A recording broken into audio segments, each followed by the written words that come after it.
Welcome to Shamees kitchen. എല്ലാവർക്കും സുഖമാണല്ലോ. ഇന്ന് നമ്മൾ തയ്യാറാക്കുന്നത് വളരെ സിമ്പിളായിട്ട് പെട്ടെന്ന് തയ്യാറാക്കി എടുക്കാൻ പറ്റുന്നതും അതുപോലെ തന്നെ വളരെ ഹെൽത്തിയുമായിട്ടുള്ള നല്ലൊരു സമ്മർ ഡ്രിങ്കാണ്. ഉറപ്പായിട്ട് എല്ലാവരും ഒന്ന് സ്കിപ്പ് ചെയ്യാതെ കണ്ടേക്കണം. കൂടെ തന്നെ നമ്മുടെ ഈ ഷമീസ് കിച്ചൻ ചാനൽ ഇതുവരെയും സബ്സ്ക്രൈബ് ചെയ്യാത്തവരുണ്ടെങ്കിൽ അല്ലെങ്കിൽ ഇതാദ്യമായിട്ടാണ് കാണുന്നതെങ്കിൽ പ്ലീസ് ഒന്ന് സബ്സ്ക്രൈബ് ചെയ്തേക്കണേ. കൂടെ തന്നെ തൊട്ടടുത്ത് കാണുന്ന ബെല്ലൈക്കണിൽ ഓൾ കൂടി ഒന്നും മറക്കാതെ പ്രസ് ചെയ്തേക്കണം. എന്നാൽ ശരി, നമുക്ക് വേഗം വീഡിയോയിലേക്ക് പോകാം. നമ്മുടെ ഈ ഹെൽത്തി ഡ്രിങ്ക് തയ്യാറാക്കി എടുക്കാൻ വേണ്ടിയിട്ട് ഞാനിപ്പോൾ ഇതുപോലെ കുറച്ച് പാലെടുത്ത് വെച്ചിട്ടുണ്ട്. 500 ml പാലാണ് എടുത്തിട്ടുള്ളത്. എന്നിട്ട് നല്ലതുപോലെ ഒന്ന് തിളപ്പിച്ച് നന്നായിട്ടൊന്ന് റൂം ടെമ്പറേച്ചറിൽ തണുത്തതിന് ശേഷം ഫ്രിഡ്ജിൽ വെച്ചിട്ട്, അതായത് ഫ്രീസറിൽ തന്നെ ഏകദേശം 1 മണിക്കൂറോളം വെച്ച് നല്ലതുപോലെ തണുപ്പിച്ചെടുത്തതാണ്. അപ്പോൾ അതിൻ്റെ ആ ഫ്രീസറിൽ വെച്ചതിൻ്റെ ചെറിയ ചെറിയ കട്ട ഇപ്പോഴും അതിൽ തന്നെ ഉണ്ടാവും. അപ്പോൾ നല്ലതുപോലെ മാക്സിമം തണുപ്പിച്ചെടുക്കാം നമുക്ക്. അപ്പോൾ ഇതുപോലെ ഒന്ന് തണുപ്പിച്ചെടുത്ത് കഴിഞ്ഞാൽ പിന്നെ ഇനി നമുക്ക് വേണ്ട എന്താണെന്ന് വെച്ചാൽ പെട്ടെന്ന് തന്നെ ജ്യൂസാക്കി എടുക്കാം. നമ്മുടെ ഈ ജ്യൂസ് തയ്യാറാക്കി എടുക്കാൻ വേണ്ടിയിട്ട് ഞാനിപ്പോൾ ഒരു മിക്സിയുടെ ഒരു ജാർ എടുത്ത് വെച്ചിട്ടുണ്ട്. ഇതിലേക്ക് ഇനി നമുക്ക് ചേർത്ത് കൊടുക്കേണ്ടത് പഴമാണ്. നമുക്ക് ഇഷ്ടമുള്ള പഴം ഇതിലേക്ക് എടുക്കാവുന്നേ ഉള്ളൂ. റോബസ്റ്റ ആണെന്നുണ്ടെങ്കിലും നേന്ത്രപ്പഴമാണെന്നുണ്ടെങ്കിലും ചെറുപഴമാണെന്നുണ്ടെങ്കിലും ഏത് പഴത്തിൽ വേണമെങ്കിലും നമുക്ക് തയ്യാറാക്കി എടുക്കാം. നമുക്ക് എത്രത്തോളം കട്ടി വേണോ, തിക്നെസ് വേണോ അതിനനുസരിച്ചിട്ട് പഴം എടുക്കാവുന്നേ ഉള്ളൂ. ഇനി ഈ പഴം നമുക്ക് ഈ മിക്സിയുടെ ജാറിലേക്ക് ഒന്ന് ചേർത്ത് കൊടുക്കാം. അതുപോലെ തന്നെ പിന്നെ ഇനി നമുക്കിതിലേക്ക് വേണ്ടതാണ് നന്നായിട്ട് വെള്ളത്തിലേക്ക് ഇട്ടിട്ടൊന്ന് കുതിർത്തെടുത്ത ബദാമും കൂടി. അതിനുശേഷം ആ ബദാമിന് പുറത്തുള്ള ആ സ്കിന്നെല്ലാം നമുക്കൊന്ന് റിമൂവ് ചെയ്ത് കളയാം. അങ്ങനെ വളരെ ഈസി ആയിട്ട് ഇതുപോലെ നമുക്ക് ചെയ്തെടുക്കാവുന്നേ ഉള്ളൂ. ഇതിനിപ്പോൾ സമയമില്ല, വെള്ളത്തിലേക്ക് ഇട്ടിട്ടൊന്ന് കുതിർത്തെടുക്കാൻ പറ്റിയില്ല എന്നുണ്ടെങ്കിൽ ഒരു 2 മിനിറ്റ് ഒന്ന് തിളച്ച വെള്ളത്തിലേക്ക് ഇട്ട് കൊടുത്താലും മതിയാകും. അപ്പോഴത്തേക്കും നമുക്ക് പെട്ടെന്ന് തന്നെ ഇതിന് പുറത്തുള്ള സ്കിന്നൊക്കെ എടുക്കാൻ പറ്റും. നല്ല സോഫ്റ്റ് ആയിട്ടും കിട്ടും. അങ്ങനെയും വേണമെങ്കിൽ ചെയ്യാവുന്നേ ഉള്ളൂ. അപ്പോൾ ഇതുപോലെ എടുത്ത് നമ്മുടെ ബദാം കൂടിയിലേക്ക് ചേർത്ത് കൊടുക്കാം. ബദാമിന് പകരം നമുക്ക് വേണമെന്നുണ്ടെങ്കിൽ അണ്ടിപ്പരിപ്പ് ചേർത്ത് കൊടുക്കാം. വേറെ എന്തെങ്കിലും നട്ട്സ് നമുക്ക് ഇഷ്ടമാണെന്നുണ്ടെങ്കിൽ അത് തന്നെ ചേർത്ത് കൊടുക്കാവുന്നേ ഉള്ളൂ. ഇത്രയും ആയിക്കഴിഞ്ഞാൽ പിന്നെ ഇനി നമുക്ക് ഇതിലേക്ക് വേണ്ടത് വളരെ കുറച്ച് മാത്രം പാൽ ഈ സമയം ചേർത്ത് കൊടുത്താൽ മതിയാവും. അല്ലാന്നുണ്ടെങ്കിൽ നമ്മുടെ ബദാമൊന്നും നന്നായിട്ടൊന്നും അടിഞ്ഞു കിട്ടില്ല. അതേപോലെ തന്നെ പഴവും നല്ലതുപോലെ ഒന്നും അടിഞ്ഞു കിട്ടില്ല.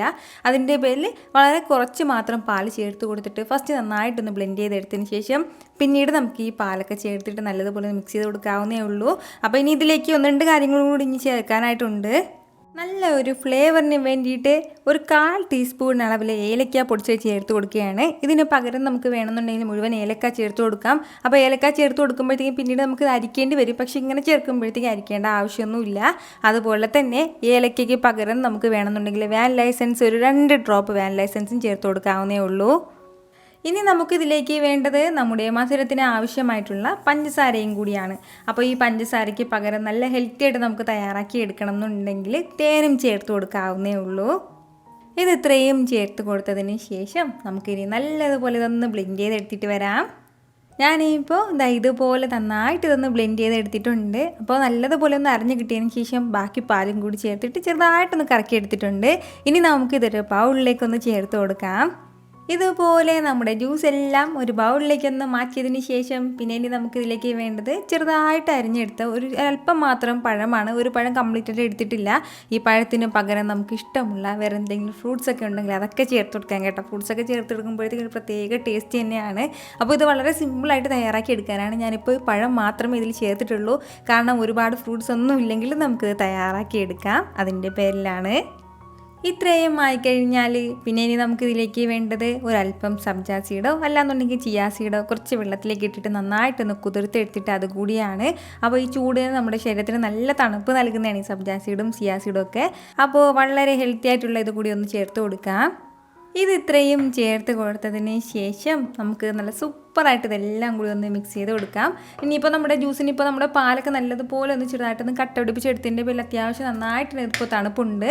ഈ തണുപ്പ് ഇപ്പോൾ പോരാന്നുണ്ടെങ്കിൽ നമുക്ക് വേണമെന്നുണ്ടെങ്കിൽ കുറച്ച് ഐസ് ക്യൂബ്സ് ഒക്കെ ചേർത്ത് കൊടുക്കാവുന്നേ ഉള്ളൂ. നിങ്ങൾക്കിത് കാണുമ്പോൾ തന്നെ അറിയാമല്ലോ, നല്ല തിക്കായിട്ട് വളരെ റിഫ്രഷ് ആയിട്ടുള്ള നല്ലൊരു ജ്യൂസാണ്. ഉറപ്പായിട്ട് നിങ്ങളെല്ലാവരും ഒന്ന് തയ്യാറാക്കി നോക്കണം. ഇതിപ്പോൾ ചൂട് സമയത്ത് തന്നെ കുടിക്കണമെന്നോ ഉച്ച സമയത്ത് തന്നെ കുടിക്കണമെന്നോ അങ്ങനെ ഒന്നും ആവശ്യമില്ല. രാവിലെ നല്ല ബ്രേക്ക്ഫാസ്റ്റിന് പകരം നമുക്ക് തിരഞ്ഞെടുക്കാനും പറ്റുന്ന നല്ലൊരു ഹെൽത്തി ആയിട്ടുള്ള ഡ്രിങ്കാണ്. ഉറപ്പായിട്ട് എല്ലാവരും ഒന്ന് തയ്യാറാക്കി നോക്കിയതിന് ശേഷം നിങ്ങളുടെ ഫീഡ്ബാക്ക് എനിക്ക് മറക്കാതെ ഒന്ന് അറിയിക്കുകയും വേണം.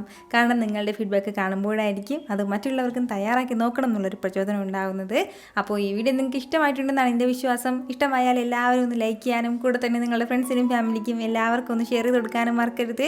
വീണ്ടും നല്ലൊരു ഉഷാർ വീഡിയോ ഞാൻ വരുന്നതായിരിക്കും. അതുവരെയും എല്ലാവരും ഹാപ്പി ആയിട്ടിരിക്കുക, സന്തോഷമായിട്ടിരിക്കുക, എല്ലാവരും സേഫ് ആയിട്ടിരിക്കണം. Take care friends.